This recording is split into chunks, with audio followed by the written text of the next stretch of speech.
இடையூறு என்ன? ஒரே காரணம் உங்கள்ட்ட நிதி இல்லை, நிதி வளமை இல்லை, அவ்வளவு பண பற்றாக்குறை இருக்குதுன்னு சொல்லி. இப்ப மகளிருக்கு உரிமை தொகைன்னு 1000 கொடுக்குறீங்க, இளம் பெண்களுக்கு புதுமை பெண் அப்படின்னு ஒரு 1000 கொடுக்குறீங்க, படிக்க போற தம்பிகளுக்கு தமிழ் மகன் ஒரு 1000 கொடுக்குறீங்க. அதுக்கு பணம் எவ்வளவு வருது? ஒரு ஆண்டுக்கு 12,000 கோடி அதுல செலவழிக்கிறீங்க. இந்த ஊரங்களும் சமாதி கட்டி நூலகம் கட்டி எல்லாம் திறக்கிறீங்கல்ல, அதுக்கு எவ்வளவு செலவழிக்கிறீங்க? சிலைகள் வைக்கிறதுக்கெல்லாம் எவ்வளவு செலவழிக்கிறீங்க?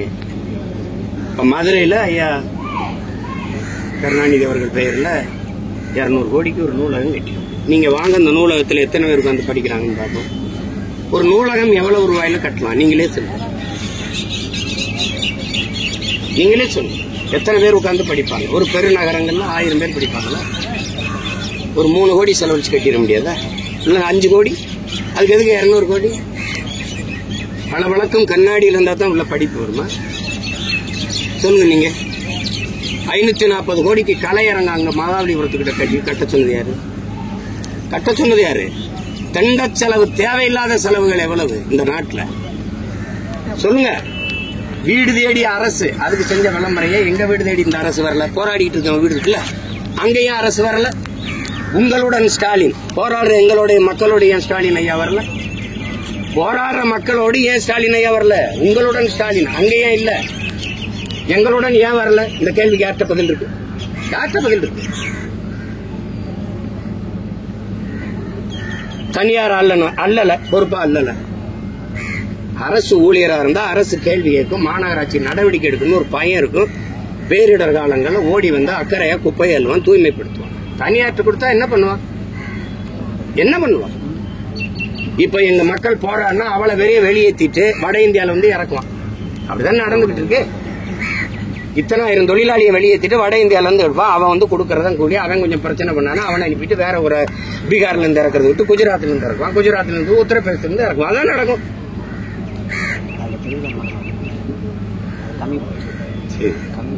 கொள்கை முடிவு எடுத்தாச்சுன்னு அரசு சொல்லுது. எதுல கொள்கை முடிவு? மக்களின் வாழ்வாதாரத்தை பறிச்சு வயிற்றுல அடிக்கிறதுக்கு ஒரு கொள்கை முடிவா? அவன் வேலையை பறிக்கிறது ஒரு கொள்கை முடிவா? மக்களை குடிக்க வைக்கிறதுல கொள்கை முடிவு. டாஸ்மார்க்கு மூட முடியாது, அரசின் கொள்கை முடிவு. பணி நிரந்தரம் செய்ய முடியாது, தனியாருக்கு கொடுத்தே தீரணும், இது கொள்கை முடிவு. இது கொள்கையா? இது கொள்ளையா? இதுக்கு பேர் கொள்கையா? தனியார் முதலாளி கொடுக்கும்போது, உங்களுக்கு ஒரு ஒப்பந்தம் கொடுக்கும்போது இது 2700 கோடி அப்படின்னா நீங்க அதுல 200-300 கோடி கமிஷன் வாங்காம கையெழுத்து போட்டீங்களா? சொல்லுங்க. இந்த துறை சார்ந்த அமைச்சர் வந்து பார்க்கல. சேகர் பாபுக்கு இதுக்கு என்ன சம்பந்தம் இருக்குது? அறநிலையத்துறை தான் இதையும் பாக்குதா? இது குப்பையில்தான் அறநிலையத்துறை வருதா? சொல்லுங்க. நேற்று கேட்டா அவங்களோட உட்காந்து தேநீர் சாப்பிட்டாரு, உங்களோட உட்காந்து சாப்பாடு சாப்பிட்டாரு. ஏங்க, எங்களுக்கு நிரந்தர சாப்பாட்டுக்கு வழி சொன்னா நான் உங்களோட உட்காந்து சாப்பிட்டாருல, உங்களுக்கு டாட்டா காட்டினார்ல, இதெல்லாமா ஒரு பொறுப்புள்ள பதவி இருந்துகிட்டு பேசுற பேச்சா இது? பணியாளர்களை மிரட்டுவது, நீங்க வரலைன்னா வேற ஆளை வச்சு வேலை செய்வோங்கிறது, அது கொள்கை முடிவெடுத்தாச்சு. கொடுத்தது கொடுக்கறது தானே, மாற்ற முடியாதா? அதிமுக ஆட்சியில கொடுத்தாச்சு, பல மண்டலங்களே கொடுத்துட்டாங்க, 5-6 கொடுத்துட்டாங்க. நீங்க அப்ப என்ன பண்ணீங்க? தெரிஞ்சுதானே நீங்க இந்த அறிக்கை கொடுத்தீங்க? நீங்க வந்தாமா நாங்க மாத்துவோம் சொல்லி தானே சொன்னீங்க. அப்ப எப்படி வாக்குறுதி கொடுத்தீங்க? தெரியாம கொடுத்தீங்களா? வெற்று வாக்குறுதிகளை, பொய்யான வாக்குறுதிகளை கொடுத்துட்டு கடைசியா வாக்க பறிக்க கவர்ச்சிகரமான திட்டங்கள் 1000, 500 கொடுக்குறேன், அது கொடுக்குறேன், உங்களை தேடி. ஓரணியில் தமிழகம்லாம் எப்படி? ஓரணியில் தமிழகம் வந்து குப்பை அள்ளிடுமா? குப்பையை கூட்டி அள்ளுமா? ஓரணியில் தமிழகம், ஓரணியில் தமிழ்நாடு குப்பை அள்ளுமா? போராடும் வெல்லும் தமிழ்நாடு, போராடும் வெல்லும். இப்ப போராடிட்டு இருக்கு தமிழ்நாடு. எங்க போய் வெல்லும்? தமிழ்நாட்டை தான் போராடிட்டு இருக்கு. போராடும் மக்களினுடைய கோரிக்கையை ஏற்று அதை நிறைவேற்றுவதற்கு ஒரு பிரச்சனைக்காவது இந்த அரசு முன் வந்திருக்காரு. ஒரே ஒரு பிரச்சனை, ஏதாவது ஒரு பிரச்சனைக்கு முன் வந்திருக்காரு. அந்த போராட்டத்தை அப்படியே நீர் கடிச்சு, இப்ப சுதந்திர தினம் வருது, 5 நாள்ல, அதுக்காக எப்படியாவது வீட்டுக்கு அனுப்பிடணும், அப்புறப்படுத்திடணும். அவசரமா நீங்க மக்களின் மனச்சான்றுக்கே இதை விடுவோம். இது எந்த வழியில நியாயம்னு சொல்லு. எந்த வழியில நியாயம் சொல்லுங்க. உங்க வீட்டிலே ஒரு வாரத்துக்கு ஒரு 4 நாளைக்கு வாசல்ல நீங்க கொட்டுற குப்பை எடுக்கலைன்னா என்ன ஆகும் பாருங்க. நாடே ஏற்கனவே குப்பை மேடாயிருச்சு. ஒரு அற்ப அரசுகள் ஒரு பிளாஸ்டிக் பாலித்தின் ஒரு நெகிழி குலைமத்தை தடை செய்ய முடியல. நாட்டை குப்பை மேடாகிற ஒரு இதை தடை செய்ய முடியல. ஏன்னா தடை செஞ்சா முதலாளி பாதிக்கப்பட்டுருவான். முதலாளி பாதிக்கப்பட்டா அவன்கிட்ட இருந்து வர வருவாய் பாதிக்கப்பட்டுரும்.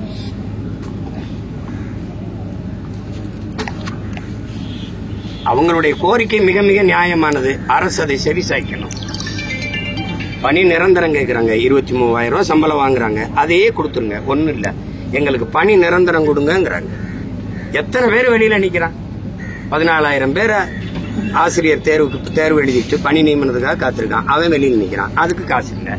எல்லாமே ஒப்பந்த கூலியா தான் எடுக்கிறீங்க. ஏன் நிரந்தர பணியாளர் ஆக்க முடியல உங்களால? நிரந்தர பணியாளர் ஆக்குனா ஓய்வு வரும்போது அவனுக்கு ஓய்வூதியம் கொடுக்கணும். அதுக்கு காசு இல்ல. இப்ப இதுக்கெல்லாம் எப்படி காசு வருது? மற்றதுக்கெல்லாம் எப்படி காசு வருது? இப்போ ஓரணியில் தமிழ்நாடுன்னு வீடு வீடுக்கு டிஃபன் கரியர் கொடுக்கறது, வாட்ச் கொடுக்கறது, செல்போன் கொடுக்கறது, 1000 பணம் 1 கிலோ ஓட்டு கொடுக்கறதுக்கு காசு எங்கிருந்து வந்துச்சு? தனியா அச்சிட்டுல எங்கிருந்து வந்தது? இவ்வளவு அக்கறையாவும் சிக்கனமாவும் நிர்வாகம் செய்யணும். 10 லட்சம் கோடி கடன் கொண்டு போனீங்க. முன்னாள் நிதியமைச்சர் ஐயா பழனிவேல் தியாகராஜன் சொல்றாரு, மின்துறையிலையும் போக்குவரத்து துறையும் 1 லட்சம் கோடி ஒவ்வொரு லட்சம் கோடி 1 லட்சம் கோடி 2 லட்சம் கோடி இழப்பு இருக்கு. இலவச பஸ் கேட்டோமா? நாங்க கேட்டோமா? அந்த கடனை காரணம் காட்டி முதலாளிகிட்ட கொடுத்துருது. தனியா முதலாளிக்கு உனக்கு இழப்புல வர்றது முதலாளிக்கு எப்படி லாபத்துல போகுது? அரசுக்கு இழப்பில் போவது தனியார் முதலாளிக்கு எப்படி லாபத்துல வருது? இப்ப கொஞ்சம் கொஞ்சமா அதானி மீட்டர் ரீடிங், அதானி மின் கட்டணத்தை பதிவு எடுக்கிறது அதானிட்ட கொடுத்தாச்சு. பல இடங்கள்ல மீட்டர் இந்த ரீடிங் மீட்டர் மேல அதானின்னு எழுதிருக்கு. அவன் தான் மின் உற்பத்தி செய்யறான். சூரிய ஒளியில மின் பூங்கா, காற்றாலை, திருப்பி அவனே மின் மில்ல அவன் தானே போடுறான். அப்ப அவனே மின்சாரத்தை விற்பான். ஒரு யூனிட் மின்சாரம் 10-15 ரூபாய்னாலும் நீ வாங்கித்தான் ஆகணும். ஏன்னா இருட்டில் இருக்க முடியாதுல்ல. மிக அத்தியாவசியமான ஒன்றாக மின்சாரம் மாறிவிட்ட போது அது தனியாற்ற கொடுத்தா அவன் தீர்மானிக்கிறதானே. உச்சரிக்கும் போது ஒவ்வொருத்தனுக்கும் நான் முதல்வன், நான் முதலமைச்சர் போல் இருக்கு, நான் முதல்வர் போல் இருக்குன்னு நினைச்சுக்க வேண்டியதான். இதுக்கு சேவை அரசியல் தெரியாது, செயல் அரசியல் தெரியாது. திராவிட கட்சிகள், இந்திய கட்சிகள் செய்தி அரசியல் மட்டும்தான் செய்யும். இது தேர்தல் அரசியல், கட்சி அரசியல் தான் செய்யும். மக்கள் அரசியல் செய்யாது. வெற்று வாக்குறுதிகளை கொடுத்து பசப்பிணிப்பு வார்த்தைகளை பேசி ஏமாற்றும். காதிலேயே தேன்களை ஊத்தும். தேனை குடம் கணக்கா லிட்டர் கணக்கா தேனை காதிலே ஊத்தும். வாயில ஒரு சொட்டு கூட வைக்காது. இதுதான் இந்த ஆட்சி.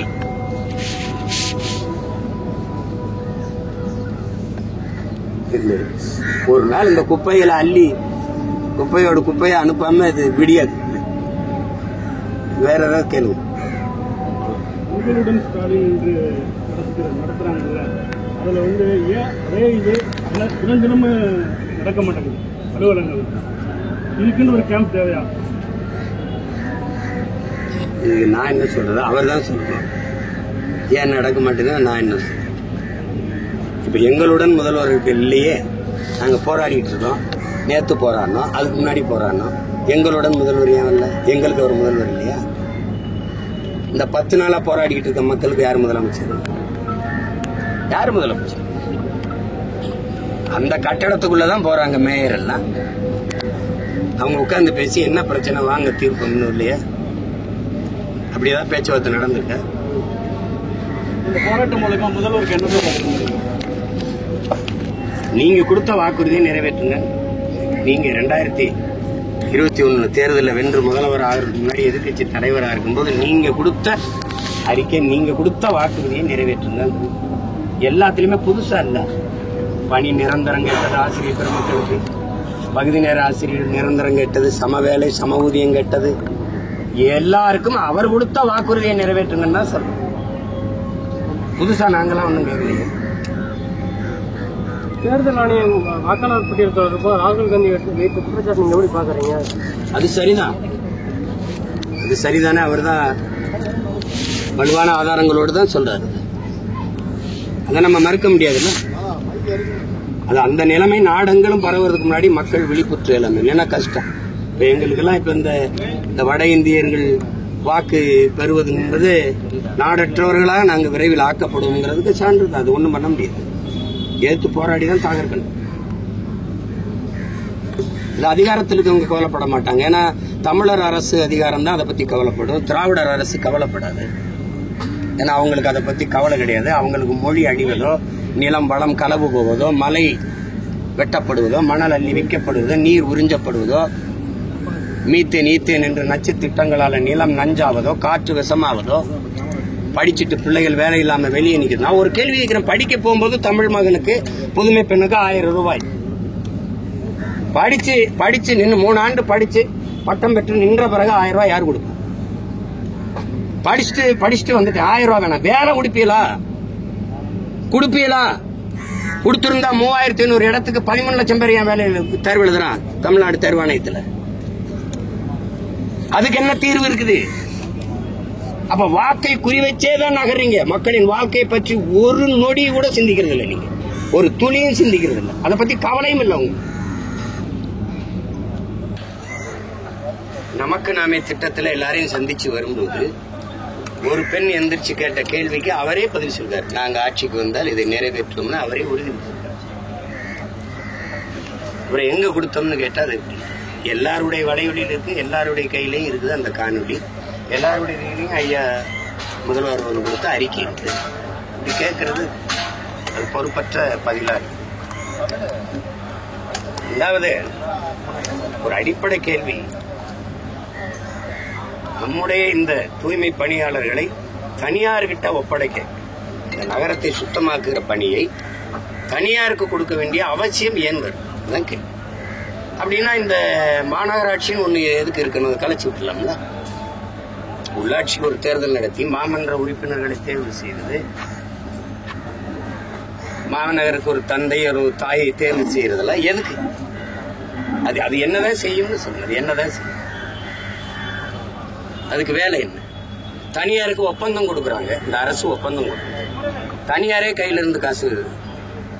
தமிழ்நாட்டினுடைய நகரங்களை, முதன்மை நகரங்களை, குறிப்பா தலைநகரை தூய்மையா வச்சுக்கணும்னு ராம்கிங்கிற அந்த நிறுவனத்துக்கு, ஒரு ஆந்திராவை சேர்ந்த ஒரு நிறுவனத்துக்கு, தனியார் நிறுவனத்துக்கு அவ்வளவு அக்கறை இருக்க. அந்த நிறுவனத்துக்கு அரசு எவ்வளவு கொடுக்குது? ஒப்பந்தம் எவ்வளவு கோடிகளை கொடுக்குது? 2700 கோடி கொடுக்குது. ஒரு ஆண்டுக்கு 270 கோடி. 10 மாசத்துக்கு எவ்வளவு வருது? 2700 கோடி. 700 கோடியே கொடுக்குது. இவங்க இப்ப 23,000 கொடுத்தானா அவன் 16,000 வாங்குறான், வேலைக்கு வாங்குறான். தனியார் எப்படி செய்யும்? எந்த மாதிரி செய்யும்? ஒரு குப்பை அள்ளுறத கூட தனியாருக்கு கொடுத்துட்டு உங்களுக்கு என்ன வேலை? அரசு என்ன? எல்லாமே தனியார் மயம்னா அரசு என்ன செய்யும் சுயமானு கேட்கிறோம்ல, ஒரு கேள்வி எழுப்புறோம்ல. அது என்னதான் செய்யும்னு சொல்லுங்க. என்னதான் செய்யும்? போக்குவரத்து தனியார் நடத்தணும், கொடுத்துரும். கல்வியை தனியார் நடத்தணும், கொடுத்துரும். மருத்துவத்தை தனியார் நடத்தணும். சாலை ஓடுதல் பராமரித்தல் தனியார். மின் உற்பத்தி விநியோகத்தை தனியார் கொடுத்துரும். சாராய கடை மட்டும் அதுவே நடத்துங்கிறத ஏற்குது அந்த சமூகம். யோசிச்சு பாருங்க. நம்ம மூக்க பிடிச்சிட்டு காய்கறி விற்கிறவன காய்கறிக்காரங்கிறீங்க, அப்படிதானே சொல்றீங்க? அப்ப குப்பையை போடுறவனையில குப்பைக்காரன்னு சொல்லணும். அதை அள்ளி எடுத்து சுத்தம் பண்றவன நீங்க குப்பைக்காரங்கிறீங்க. இது எப்படிப்பட்ட சமூக கட்டமைப்பு? காய்கறி விற்க வர்றவர் காய்கறிக்காரர், பால் விற்க வர்றவர் பால்காரர். திரும்ப திரும்ப ஓட்டையே குறி வச்ச நகரீங்க. நாட்டை பத்தி கொஞ்சம் கூட கவலைப்பட மாட்டேங்கிறீங்க. கவலைப்பட்டிருந்தா இவ்வளவு பிரச்சனைகள் பெருகி நிக்காதுல்ல. கடைசியா குப்பை அல்ற மக்கள் வீதியில வந்து போராடுற கொண்டு வந்துட்டீங்க. சிரிக்குது, உலகம் சிரிக்கும். சிங்கப்பூர் இப்படிதான் பண்ணிட்டு இருக்குதா உலக நாடுகள் எல்லாம்? இங்க கேட்டா கியூபாவை காப்போம்னு முதல்வர் கம்யூனிஸ்ட் கட்சி எடுக்கிற போராட்டத்துக்கு கியூபாவுக்கு என்ன பிரச்சனை? எதுவும் பிரச்சனையா? சொந்த நாட்டு மக்கள் போராடுற மக்களை காப்பாற்ற முடியல, கைது பண்ணிட்டு போறான். தினம் மீனவனை 14 பேர் 20 பேர், அதை தடுக்க முடியல. கடிதம் எழுதிட்டு இருக்காப்ல. கியூபாவை காக்க போறான். நீங்க காப்பாற்ற போற கியூபா அப்படித்தான் வச்சிருக்கா?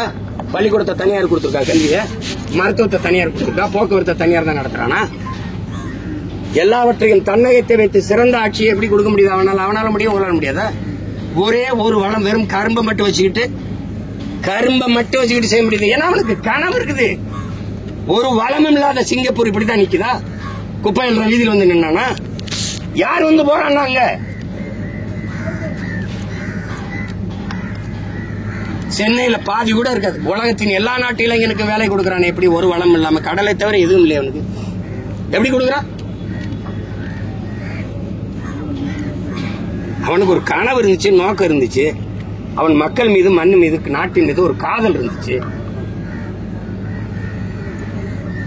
இங்க என்ன இருக்கு? வேற என்ன? தொடர்ச்சியா போராடுற மக்கள், எல்லா மக்கள்கிட்டயும் நீங்க போய் அவங்களுக்கு ஆதரவா நிக்கிறீங்க, அரசை எதிர்த்து. ஆனா அந்த அரசுக்கு முதல்வர்கிட்டயே நீங்க பணம் வாங்கிட்டு ஒரு சிலர் விமர்சனம் பண்றாங்கல்ல, அவங்களுக்கு என்ன சொல்ல விரும்புறீங்க? பணம் கொடுத்துதான் எனக்கு எதிராக போராடுன்னு சொல்றாங்க.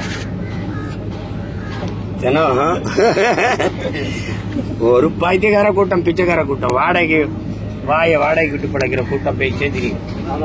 அதை போய் பொருள்படுத்திக்கிட்டு இருக்க முடியுமா? RSS ஏத்தீங்கன்னா திமுக கிட்ட காசு வாங்குது, திமுக ஏத்தீங்கன்னா RSS பிஜேபி கிட்ட காசு வாங்குறது. வாங்கி திண்டு பழகிட்டாங்கல்ல, அதனால எல்லாரையும் அவங்கள மாதிரியே நினைக்கிறது. நாய் நக்கி திங்கிற நாய்கள் வேட்டையாடி சாப்பிடுற புளியை பார்த்து என்ன தெரியும்? வேட்டையாடி சாப்பிடுற புளியை பார்த்து நக்கி திங்கிற நாய்களுக்கு என்ன தெரியும்? அது வாடிக்கா பேசிட்டு இருப்பாங்க. வேற ஏதாவது